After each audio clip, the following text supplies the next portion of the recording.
Hello dear students, welcome to my English class. আজকের এই ভিডিওতে আমি ক্লাস 11-এর দ্য ওপেন উইন্ডো এই টেক্সট থেকে এমসিকিউ নিয়ে আলোচনা করব। ক্লাস 11-এর ফার্স্ট সেমিস্টারের প্লেলিস্টের লিঙ্ক এই ভিডিওর ডেসক্রিপশন বক্সে দেওয়া রয়েছে, সেখান থেকে তোমরা এই সেমিস্টারের সমস্ত ভিডিওগুলো পেয়ে যাবে। তো চলো আজকের এই ভিডিওটা শুরু করা যাক। দেখো, 1 নম্বর প্রশ্ন, who is the author of the open window? The open window এই টেক্সটির লেখককে? অ্যান্সার এইচ মুনরো, যিনি সাকি হিসেবেই বেশি পরিচিত। 2. Saki was the pen name of Hector Hugh Munro. Saki ছিল হেক্টর হিউ মুনরোর পেন নেম বা ছদ্মনাম। 3. The open window is a short story. The open window এটা একটা ছোট গল্প। 4. Who was waiting for Mister Nuttel? Mister নাটেলের জন্য কে অপেক্ষা করছিলেন হোয়েন দ্য স্টোরি বিগিনস, যখন গল্পটা শুরু হয়? Answer Vera. 5.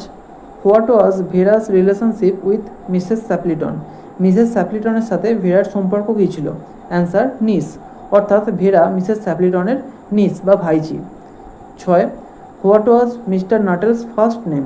মিস্টার নাটেলের প্রথম নাম কী ছিল? Framton. 7. Why had Framton Nuttel come to the countryside? কেন ফ্র্যাম্পটন নাটেল গ্রামাঞ্চলে এসেছিলেন?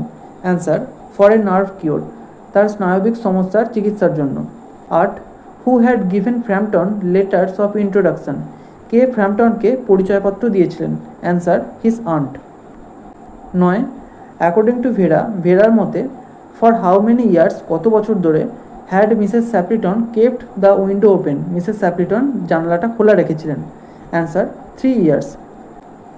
10. অ্যাকর্ডিং টু ভেরা, ভেরার মতে হু হ্যাড ডিসঅ্যাপিয়ার্ড, কারা নিখোঁজ হয়ে গিয়েছিলেন থ্রু দ্য ওপেন উইন্ডো, খোলা জানালা দিয়ে? Answer Mrs Sappleton's husband and 2 brothers, Mrs স্যাপলিটনের স্বামী এবং 2জন ভাই। 11. Where had they supposedly disappeared? সম্ভবত তারা কোথায় নিখোঁজ হয়ে গিয়েছিলেন? Answer in a bog while shooting, শিকারের সময় একটা জলাভূমিতে। 12. What were they carrying when they left? যখন তারা বেরিয়েছিলেন তারা কি বহন করছিলেন? অ্যান্সার গানস, মানে বন্দুক। 13. হুইচ ডগ হ্যাড অ্যাকম্প্যানিড হিম? কোন কুকুরটি তাদের সঙ্গ দিয়েছিল?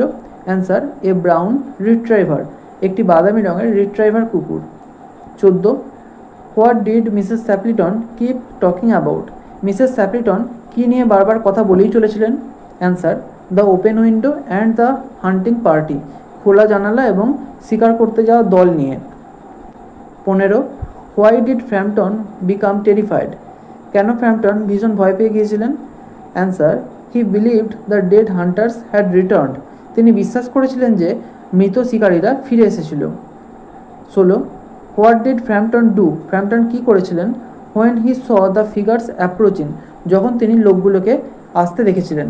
Answer he ran away in panic, তিনি আতঙ্কিত হয়ে ছুটে পালিয়ে গিয়েছিলেন। What explanation did Vera give?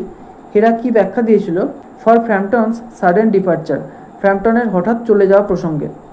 Answer he had a horror of dogs, তার কুকুরের ভীতি ছিল। 18. অ্যাকর্ডিং টু ভেরা, ভেরার মতে what had happened to Framton in India? ভারতবর্ষে ফ্র্যাম্পটনের সাথে কী ঘটেছিল? Answer he was chased into a cemetery by dogs, কুকুরের দ্বারা ধাবিত হয়ে তিনি একটি কবরস্থানে ঢুকে পড়েছিলেন। 19. হুইচ কোয়ালিটি অফ ভেরা, ভেরার কোন গুণটি ইজ হাইলাইটেড, মানে জোর দেওয়া হয় at the end of the story, গল্পের শেষে? Answer talent for inventing stories at short notice, ক্ষণিকের মধ্যে গল্প বানিয়ে বলতে পারার প্রতিভাকে। 20. The line romance at short notice was her speciality refers to? এই যে লাইনটা romance at short notice was her speciality, এই লাইনটার মাধ্যমে কাকে নির্দেশ করা হচ্ছে? অ্যান্সার ভেরা। এখানেই ভিডিওটা শেষ করছি। যদি ভালো লেগে থাকে একটা লাইক করো, আর অবশ্যই চ্যানেলটিকে সাবস্ক্রাইব করে বেল আইকনটিকে অল করে রেখো, যাতে আমাদের আগামী সমস্ত ভিডিওর নোটিফিকেশানগুলো তোমরা পেতে পারো। Thank you.